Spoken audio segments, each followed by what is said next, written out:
Hello guys, ito na yung malunggay ko. Himsog na siya. Ayan. Kasi nalagaan ko, dinagyan ko ng araw-araw na maraming tubig.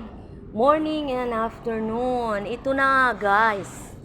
Ito na guys. Oh, ang ganda-ganda niya na. Himsog na siya.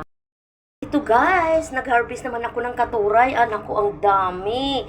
Ito, hindi ko na-harvest mula ng Martes hanggang Biyernes. Ang daming nahulog, ang daming nasayang na bulaklak niya. Talaga nagkarahulog na. Ayan, ibibigay ko sa aking mga friend.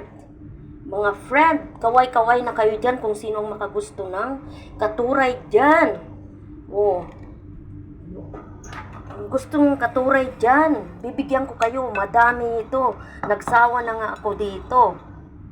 Sayang yung mga iba na nagkaralaya na. Ayan. Ayan mga friend, oh. Katuray, ang dami. Ang dami kong na-harvest. Oh. Yung ilang araw na hindi ko naka-harvest, sayang yung mga hindi nakuha. Ayan. Bye-bye mga Karlulas. Yung mga magkagusto dyan, kaway-kaway na kayo dyan.